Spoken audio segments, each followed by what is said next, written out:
Retirement கம்யூனிட்டினா ஏதோ வயசானவங்க போர் அடிச்சுட்டு இருப்பான்னு நினைக்க வேண்டாம். இங்க எலிமெண்ட்ஸ்ல எல்லாமே ஜாலி தான், கொண்டாட்டம் தான்.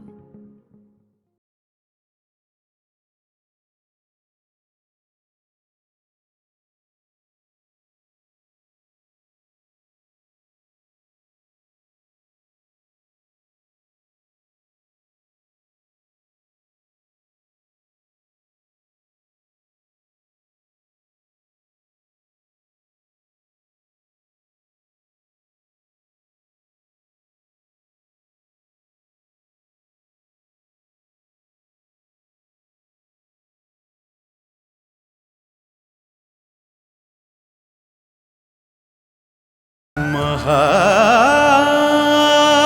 பெரியவா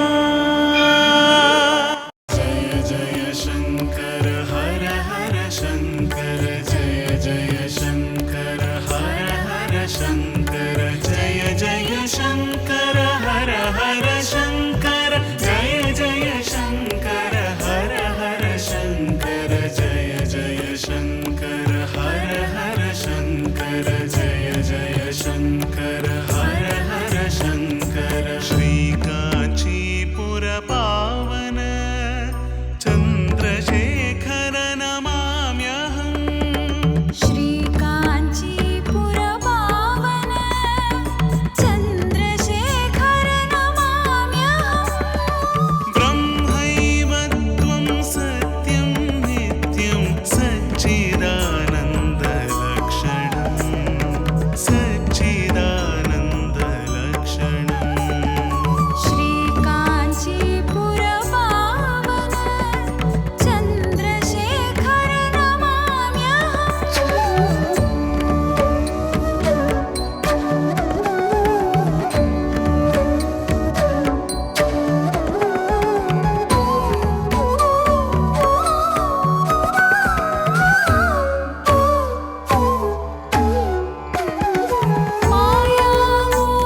ஜியோவோட ஒரு அக்ரிமெண்ட் போட போறாளாம்.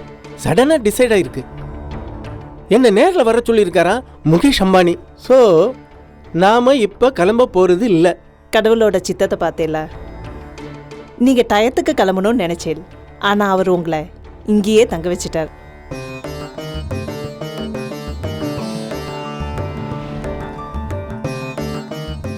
அவ சந்தியாவந்தனம் பண்ணினத அப்படி என்ன வினோதமா பார்த்துட்டேன். ஆமா, நீங்க சந்தி பண்றது இல்லையா?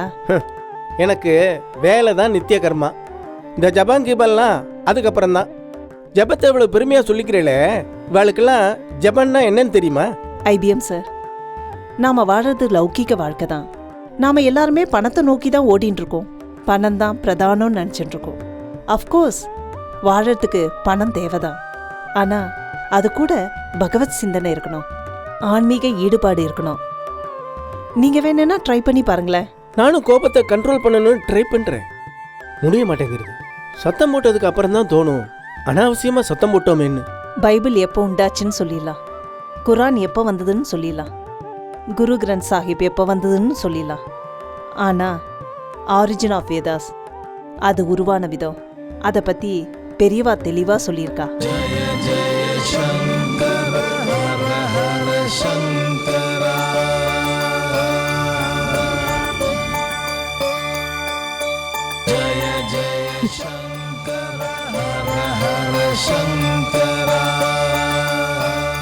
என்ன அத்திம்பேர், என்னத்துக்கு எல்லாத்தையும் பிரிச்சு பார்த்துட்டு இருக்கே?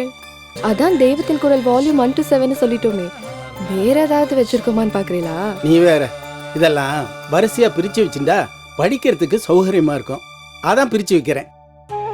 நீங்க இவ்வளவு ஆர்வமா பிரிக்கிறத பார்த்தா எல்லாத்தையும் ஒரே நாள்ல படிச்சு முடிச்சுவேல் போல இருக்கு. உங்களால அது முடியும். ஐபிஎம் சார் செஞ்சாலும் செய்வார். ஏன்னா எது செய்யறதா இருந்தாலும் இன் டைம்ல செய்யணும்னு அடிக்கடி சொல்லியிருக்காரே. இல்லைன்னா அவருக்கு கோபம் வரும், அப்புறம் அவராலே கண்ட்ரோல் பண்ண முடியாதுன்னு சொல்லியிருக்கார். அகிலா, ஒவ்வொருத்தருக்கும் சுபாவ ரீதியா சில குறைகள் இருக்கும். அதை மாத்திக்கிறதுக்கு ஒரு வாய்ப்பு, ஒரு வழி இருக்கும். இந்த புஸ்தகங்கள்லாம் ப்ரெசென்ட் பண்ணியிருக்கல, அதை படிச்சு பார்க்குறேன். எனக்குள்ளேயும் ஏதாவது ஒரு மாற்றம் வருதான்னு பார்க்கலாம். வரும், கண்டிப்பா வரும். அவசரம் இல்லாம நிதானமா ஒவ்வொரு வால்யூமா படிங்கோ. வாழ்க்கையில நிச்சயமா மாற்றம் வரும், ஏமாற்றம் வராது. எல்லாருமா சேர்ந்து எனக்கு தெய்வத்தின் குரல் ப்ரெசென்ட் பண்ணியிருக்கேள். இதை வாங்கின்ற வேலை எனக்கு முகேஷ் அம்பானியை சந்திக்கிற வாய்ப்பு கிடைச்சிருக்கு. இதை எப்படி எடுத்துக்கிறதுன்னு எனக்கு புரியல.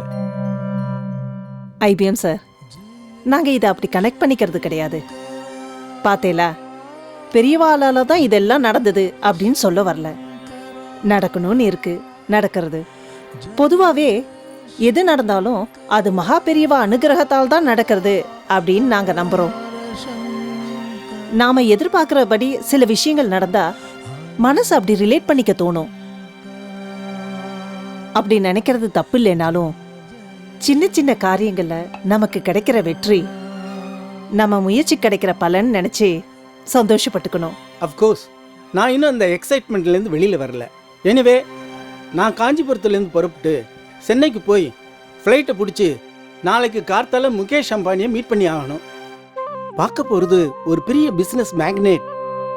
நான் வேணும்னா ஏதாவது புதுசாக கோட் சூட் வாங்கிக்கிட்டோமா? மாப்பிள்ள, எல்லாமே ஷூட்டோட ஷூட்டாக நடக்கணும்னு நினைக்கிறது கரெக்டு தான். ஆனால் எதுக்கு புது ஷூட் எல்லாம்? பேசுகிற விஷயம்தான் முக்கியம். அப்பா சொன்ன மாதிரி ட்ரெஸ்ல கான்சென்ட்ரேட் பண்ணதை விட என்ன பேச போறோம், எப்படி பேச போறோம்னு தீர்மானம் பண்ணிக்கோங்க.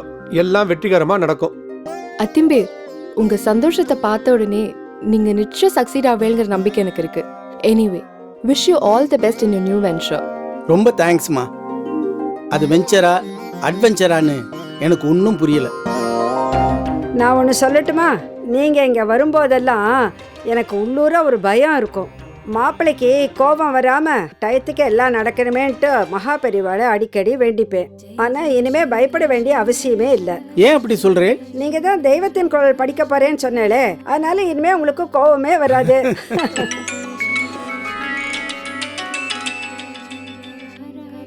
ஹலோ, இருளிக்கு Balakrishnan Muralitharan here. Yes, I am hearing. என்னோட CEO. Ah yes sir yes sir yes sir yes sir yes yes sir yes sir. Akila, அம்மாடி அகிலா. இதோ வந்துட்டேன்ப்பா. சொல்லுங்கப்பா. அங்க அந்த பாலகிருஷ்ணன்னு சொன்னதும் எனக்கு ஞாபகம் வருது. நேத்திக்கு பாபுராஜபுரம் பாலகிருஷ்ண சாஸ்திரிகள் ஃபோன் பண்ணார் இல்லையா? நேத்திக்கு இருந்த அமளியில் நான் அவனோட சரியா பேச முடியல. என்னோட பால்ய சிநேகி தான் அவன். அவனுக்கு கொஞ்சம் ஃபோன் போட்டு கூட. சரிப்பா.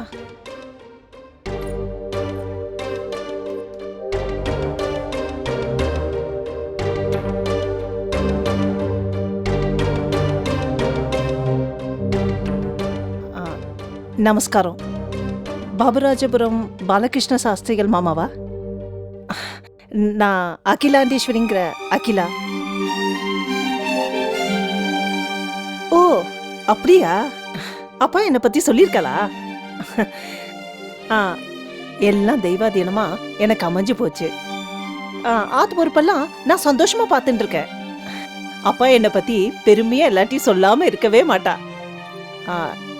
நேத்திக்கு உங்ககிட்ட அப்பா சரியா பேச முடியலன்னு வருத்தப்பட்டுண்டா. உங்க கூட பேசணும்னு பிரியப்படுறா. ஒரு நிமிஷம் லைன்ல இருங்கோ, அப்பா கிட்ட கொடுக்குறேன். என்னப்பா சந்திரசேகரா, எப்படி இருக்க? இது ஒரு நிமிஷம், ஒரே ஒரு நிமிஷம். கனகதாரா, இந்த ஸ்பீக்கரை கொஞ்சம் ஆன் பண்ணேன். அவன் என்ன பேசுறான்னு காதுலயே விழமாட்டேங்கிறது. இந்த ஆன் பண்ணி கொடு. என்ன கொள்ளு தாத்தா, சிம்பிள் விஷயம். தோ இந்த பட்டன் அழுத்தினா ஆன் ஆக போறது. இந்தாங்கோ. ஹலோ, என்னடா இப்ப சரியா கேக்குறதா? நல்லா ஸ்பஷ்டமா கணீர்னு இருக்கு. நம்ம எல்லாம் வேத அத்தியாயனம் பண்ணவா. ஆமாமா, எல்லாருக்கும் நல்லது பண்ணவா. நீ எப்படி இருக்க சந்திரசேகரா? ரொம்ப நாள் ஆச்சுடா உன் குரலை கேட்டு. சரி, இப்ப நாங்க ஜாக மாறிட்டோம். அவசியம் நீ இந்த ஆத்துக்கு வரணும். காஞ்சிபுரமே கதின்னு கிடைக்காத. கொஞ்சம் இந்த சிங்காரச்சனையே வந்து பாரு. என்ன வரியா? அவசியம் வரேன். நீ கூப்பிட்டு நான் வராம இருக்க முடியுமா? பழைய கதை, பெரியவாளோட இருந்த கதை, எவ்வளவு பேச வேண்டியது இருக்கு. வந்து நாள் முழுக்க இருந்து பேசிட்டு போறேன். அது மட்டும் இல்ல, ஆத்துல இருக்கிறவா எல்லாரையும் மீட் பண்றேன். சரி, என் கொள்ளு பேச்சு என்னையே முறைச்சு பார்த்துட்டு இருக்கா. நான் அப்புறமா உங்ககிட்ட பேசுறேன். சரி. அப்புறம் நான் வாட்ஸ்அப்பில் எங்காவது அட்ரஸை நான் உனக்கு அனுப்புகிறேன். நீ கண்டிப்பாக வரணும். என்ன? ஆமாம். என்னம்மா என்னையே பார்க்குற? என்னாச்சு? தாத்தா இந்தாங்கோ, பால் எடுத்துங்கோ. ஆமா, யார்கிட்ட அப்படி இறஞ்சு பேசிட்டு இருந்தேள்? பக்கத்தாத்து வரைக்கும் கேட்டுது. அவ்வளோ வாஞ்சையா, உரிமையோட, அவ்வளோ அந்யோன்யமா. அவன் என் பால்ய சிநேகிதன் சந்திரசேகரம், காஞ்சிபுரத்தில் இருக்கான். நான் அவனோட பேசுற போது கனகதாரா என்னையே முறைச்சு பார்த்துட்டு இருந்தா. அதுதான் ஏன்னு எனக்கே தெரியல. இல்லம்மா, அந்த சந்திரசேகரன் மாமாவோட குரலும் நம்ம கொழு தாத்தா குரலும் அப்படியே ஒரே மாதிரி இருந்தது. யாரு பேசுறான்னு வித்தியாசமே கண்டுபிடிக்க முடியல. என்ன தாத்தா, ஏன் சிரிக்கிறேன்? எங்களோட சின்ன வயசுல இருந்தே இந்த குழப்பம் எல்லாருக்கும் வரும். எங்க 2 பேர் குரலும் ஒரே மாதிரி இருக்கும். நாங்க 2 பேரும் பெரியவாள்கிட்ட இருக்கும்போது அந்த ரெட்டை குரலை வர சொல்லு அப்படின்னு தான் பெரியவா சொல்லுவா. என்ன தாத்தா, இத்தனை நாளா நீங்க இவரை பத்தி எங்ககிட்ட சொன்னதே இல்லையே. சொல்லக்கூடிய சந்தர்ப்பம் வரல. நேத்திக்கு என்னோட சின்ன வயசு அனுபவங்கள்லாம் அசை போட்டு இருந்தேன். அப்ப இவன் ஞாபகம் வந்தது. வர வாரம் அவனை வர சொல்லியிருக்கேன். நம்பாத்துக்க கொழு தாத்தா, அவரோட குரலை கேட்கும் போதே நேர்ல பாக்கணும் போல இருக்கு. ஆத்துக்கு வர சொல்லிருக்கேனோ? ஆமா, அவரும் உங்கள மாதிரியே மகாபெரிவா கூடவே இருந்திருக்காரா? ஆமா, ஆனா ஒரு சந்தர்ப்பத்துல அவன் மகாபெரிவாளை பார்க்கவே மாட்டேன்னு ரொம்ப பிடிவாதமா இருந்தான். என்ன தாத்தா சொல்றேன்? பெரியவா அருகாமையில இருக்கிறது எப்பேற்பட்ட குடுப்பின? அவளை பார்க்கவே மாட்டேன்னு சொன்னா அது எவ்வளவு பெரிய அபச்சாரம். எல்லாத்துக்குமே ஒரு காரண காரியம் இருக்கும். அவன் வாழ்ந்த வாழ்க்கை, அவனுக்கு ஏற்பட்ட அனுபவங்கள் அந்த மாதிரி. அதெல்லாம் காலப்போக்கில் தான் எனக்கு தெரிய வந்தது. காலப்போக்கில் தான் தெரிய வந்தது அப்படின்னா முதல்ல நீங்க அவரை எப்போ பார்த்தேள் கொழு தாத்தா? அவனை முதல்ல பார்த்தது அது அது ஒரு சுவாரஸ்யமான சம்பவம். குரு பிரம்மா குரு விஷ்ணு குருதேவோ மகேஸ்வரா குரு சாட்சாத் பரம்பிரம்மா தஸ்மை ஸ்ரீ குருவே நமஹா. எல்லாருக்கும் நமஸ்காரம். இன்னையோட 13 எபிசோட்ஸ் முடிஞ்சிருக்கு மகாபெரிவா சீரீஸில். எல்லா எபிசோட்ஸும் நீங்கள் பார்த்துருப்பேன்னு நினைக்கிறேன். பார்க்காதவா ஆரம்பத்துலேருந்து பாருங்க. இப்போ இந்த வீடியோ நான் அப்லோட் பண்ணதுக்கு பிரதான காரணங்கள் இருக்குது. ஒன் ஆஃப் த திங்ஸ் இப்போ 14வது எபிசோட் ஒரு 2 வாரம் தள்ளி வரும். அஃப்கோர்ஸ் நிறைய பேருக்கு அது கொஞ்சம் டிஸப்பாயிண்டிங்காக இருக்கலாம். But the fact of the matter உங்களுக்கு சொல்லணும். அதாவது என்னன்னா, கடந்த ஒரு 10 நாளாக ஐ வாஸ் டோட்டலி என்ன சொல்கிறது, அவுட் ஆஃப் திஸ் ஒன். அதாவது ஹெல்த் வைஸ் என்னால் ஒர்க் பண்ண முடியாத ஒரு சூழ்நிலை ஏற்பட்டு போச்சு. அதனால் ஷூட்டிங் எதுவுமே நடக்கலை. ஷூட்டிங் நடக்காதனால எபிசோட்ஸ் ரெடி பண்ண முடியல.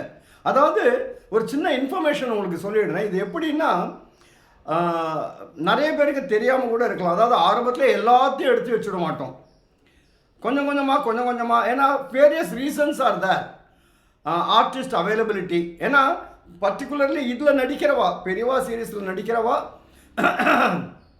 முக்கால்வாசி பேர், பெரும்பாலும் எல்லாருமே தொழில்முறை நடிகர்கள் கிடையாது. Not professional artist.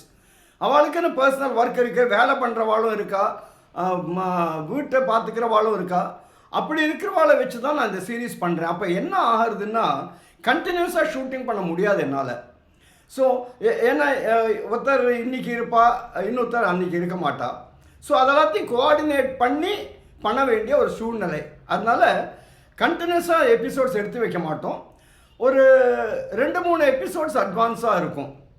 ஸோ இப்போ 10 நாள் நான் உடம்பு முடியாமல் போனதுனால ஷூட்டிங் நடக்கலை. ஷூட்டிங் நடக்காதனால இப்போ எபிசோட்ஸ் கையில் இல்லை. இதுதான் நிஜம். ஸோ மறுபடியும் 3ஆம் தேதியிலேருந்து 4ஆம் தேதியிலேருந்து மறுபடியும் நான் ஷூட்டிங் ஆரம்பிக்கிறேன். ஸோ ஷூட்டிங் ஆரம்பித்தேன்னா 4ஆம் தேதியிலேருந்து ஆரம்பித்தா அது ஒரு வாரம் 10 நாள் ஷூட்டிங் பண்ணி, அதுக்கப்புறம் அதை எடிட் பண்ணி போஸ்ட் ப்ரொடக்ஷன்லாம் ஒர்க்லாம் பண்ணி மறுபடியும் ரெடி ஆகிறதுக்கு ஒரு 15 days டைம் எடுக்கும். அதனால தான் ஃபஸ்ட்டு என்னோட மை சின்சியர் அப்பாலஜிஸ் தட் அடுத்த 2 வாரம் எனக்கு எபிசோட்ஸ் அப்லோட் பண்ண முடியாத ஒரு சூழ்நிலை. I trust that you will understand the situation and அதை பொறுத்துக்கிறதுக்காக என்னோட மனமார்ந்த நன்றியை நான் தெரிவிச்சுக்கிறேன். 2வது விஷயம், அதாவது இது இந்த சீரீஸை பெரியவாளோட உபதேசங்களை பேஸ் பண்ணின சீரீஸ் இது. அது உங்களுக்கே தெரியும். அப்போது and also you know that இது உங்களோட கான்ட்ரிபியூஷன்ஸை வச்சு தான் இந்த சீரீஸ் பண்ணுறேன். And I told several times that without any commercial intend, not for profit, அந்த மாதிரி தான் நான் அது பண்ணிட்டுருக்கேன். அப்போ என்னோடய ஆடிட்டர் என்கிட்ட என்ன சொன்னார்னா, அதாவது ஏற்கனவே ஒரு ட்ரஸ்ட் இருக்குது, அது சேரிட்டபிள் ட்ரஸ்ட்டாக இருக்குது. But the auditor suggested that நம்ம ஒரு ரிலீஜியஸ் ட்ரஸ்ட்டாக ஃபார்ம் பண்ணலாம். ஏன்னா ஸ்பிரிச்சுவல் விஷயங்கள் சொல்கிறதுனால ரிலீஜியஸ் ட்ரஸ்ட்னா அதில் சில அனுகூலங்கள் இருக்குது. அதனால் இப்போ I am glad to inform you that we have formed a religious trust called Atma Samarpanam trust. ஆத்ம சமர்ப்பணம் ட்ரஸ்ட் அப்படி தான் பேர் வச்சுருக்கேன். ஏன்னா நம்ம சமர்ப்பிக்க தான் முடியும். அதனால் அந்த ட்ரஸ்ட் மூலமாக தான் இந்த சீரீஸ் இனிமேல் வரப்போகிறது. அண்டு இது இனிஷியலாக 26 எபிசோட்ஸ் தான் பிளான் பண்ணியிருக்கேன். அதுக்கு மேலே கண்டினியூ பண்ணுறதுக்கு கண்டென்ட் இருக்குது. பெரியவாளோட உபதேசங்கள், தெய்வத்தின் குரலை 7 வால்யூம் இருக்குது. ஸோ எத்தனை எபிசோட்ஸ் வேணாலும் போகலாம். ஆனால் அதுக்கு தேவையான ரிசோர்ஸஸ் வேணும் இல்லையா? ஸோ அந்த 26 எபிசோடுங்கிறது கண்டினியூ பண்ணி 52 வரைக்கும் கூட போகலாம், provided I get adequate support.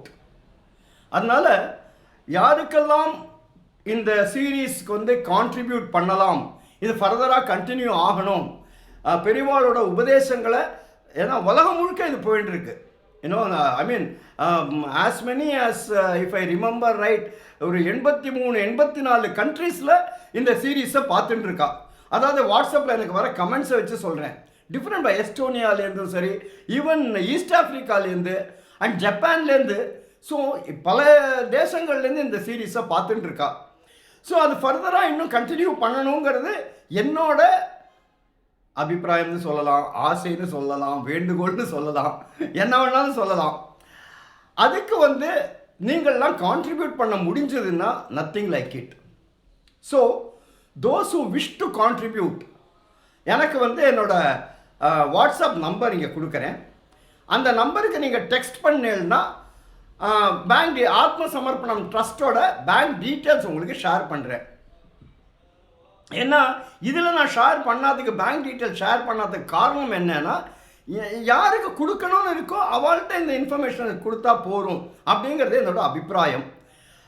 In fact பெரியவா 1 உங்களுக்கெல்லாம் ஞாபகம் இருக்கும். அது வந்து முதல்ல இதே மாதிரி தான் 26 எபிசோட் நினச்சிட்டு தான் ஆரம்பித்தேன். அதுக்கப்புறம் 52 போச்சு, அதுக்கப்புறம் 101 போச்சு. 101 ஆனதுக்கு அப்புறமும் கூட எல்லாரும் வந்து சார் இதை நிறுத்தாதீங்க, கண்டினியூ பண்ணுங்கன்னு சொன்னால், அந்த வேண்டுகோளுக்காக தான் பெரியவா 2 அப்படின்னு இதை சொல்லிக்கலாம்.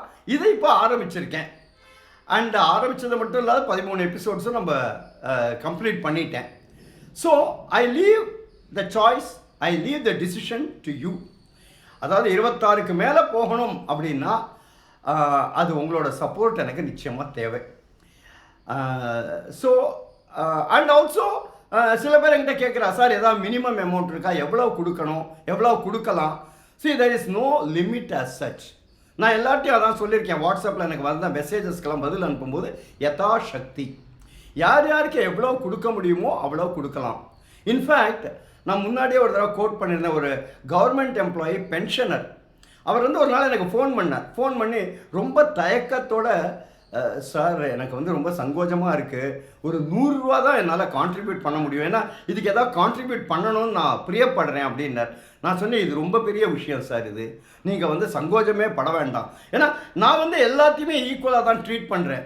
So whether it is 100 rupees or 1000 rupees, 10,000 or 1 lakh, ஏன்னா 1 lakh கொடுத்தவாலும் இருக்கா. ஸோ யாராக இருந்தாலும் அதை வந்து இதில் பார்ட்டிசிபேட் பண்ணணும் அப்படிங்கிற ஒரு எண்ணம் இருக்கு இல்லையா, அதைத்தான் வந்து நான் வந்து பெருசாக நினைக்கிறேன்.